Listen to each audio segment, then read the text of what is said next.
ये बताओ मेरे प्यारे भाई, कृष्ण जी आपके आइडल है ना? हाँ है।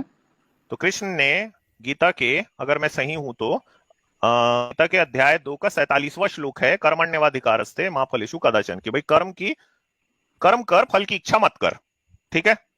अब ये जी बात बिल्कुल। कौन कह रहा है? ये कृष्ण कह रहे हैं खुद अपने मुंह से, कि काम जी करो, फल की इच्छा मत करो। जैसे कोई भी हम काम करें तो ये मत सोचो इसका रिजल्ट क्या होगा। मैं जी सही हूं यहां तक?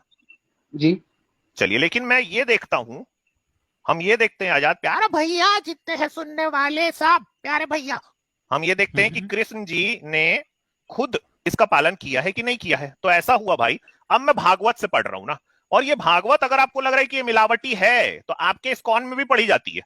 दूसरी बात, पंडाल लगा के, पोंगा लगा के भागवत की कथा होती है, जिसमें सैकड़ों लोग जुटते हैं। तो भागवत को अगर कहीं पे भी जाके भीड़ के बीच में मिलावटी बोल दिए ना, तो सूत दिए जाओगे भाई। इसीलिए अब मैं आपको यह दिखा रहा हूं कि कृष्ण ने कहा काम कर, फल की चिंता मत कर। लेकिन देखते हैं कि कृष्ण ने बिना फल की चिंता किए कोई काम किया कि नहीं। तो एक बार ऐसा हुआ, भागवत से पढ़ रहा हूं, कि कृष्ण जी मथुरा गए, बलराम उनके साथ में थे। मथुरा में राजमार्ग पर उन्होंने एक कुबड़ी युवती को देखा। उसका मुख सुंदर था परंतु शरीर टेढ़ा था। कृष्ण ने उससे पूछा, तू कौन है डार्लिंग? उसने उत्तर दिया, मैं कुब्जा नाम की स्त्री हूं, कंस को अंगराग ले जाती हूं। और कृष्ण की बात से वह उन पे मोहित हो गई। ठीक है, ये श्लोक भी आ गया है।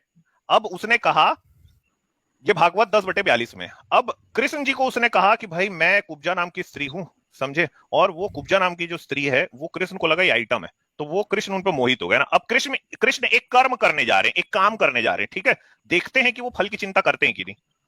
तो कृष्ण ने अपने पैरों से कुब्जा के दोनों पैर के पंजे दबा लिए और हाथ उचका के टुड़ुक करके 2 उंगलियां उसकी ठोड़ी में लगाई तथा उसके शरीर को तनिक उचका दिया। भागवत 10/42 में आ रहा है। कृष्ण ये एक कर्म किए हैं कि कुब्जा के ठोड़ी में अपना हाथ को लगाए, ऊंचा किए, टुड़ुक करके किए, तो उसका उचकाते ही उसका अंग सीधा एक सा हो गया।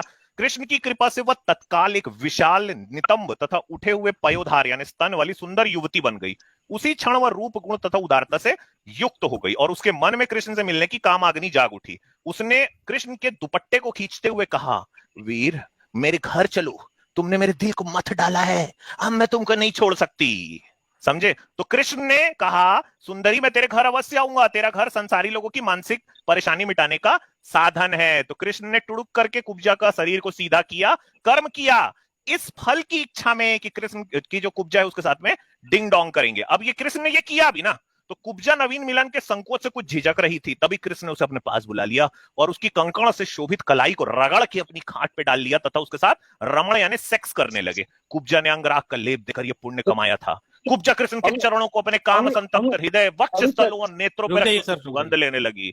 भाई सर ये सुनिए ना एक सर, ये मिनट, तो क्लाइमैक्स में बीच में नहीं रोका जाता, रुको भाई। सर हम समझ। अपनी छाती से लगे हुए आनंद मूर्ति कृष्ण का अपनी भुजाओं से गाढ़ आलिंगन करके कुब्जा ने अपने दीर्घकालीन विरह ताप को शांत किया। वह बोली, प्रीतम यहीं रुक के कुछ दिन मेरे साथ में विषय भोग करो, मुझे अब आपका साथ छोड़ा नहीं जा रहा है। तो कृष्ण ने कर्म किया कि टुड़ुक करके उचकाया, इस फल की इच्छा में कि वो कुब्जा के साथ डिंग डोंग करेंगे, और उन्होंने कर भी लिया। और ये आया भागवत 10/48 में। इसको भूले भटके भाई से भी ये मत कहना कि मिलावटी है। हाँ भाई। भाई, ये तो ठीक है, आपने बोला हम्म। कि वो खाट पे डाल लिया। भाई हम्म। मैंने सुना था महाभारत में इंटरनेट था, घड़े में बच्चे पैदा हो रहे थे, सॉरी टेस्ट ट्यूब बेबी हो रहे थे, मतलब इतना एडवांस सब कुछ था। लेकिन ये बेड वगैरह आज जो मॉडर्न बेड चलते हैं वो नहीं थे, मतलब खाट। अच्छा, आज हाँ वो नहीं था।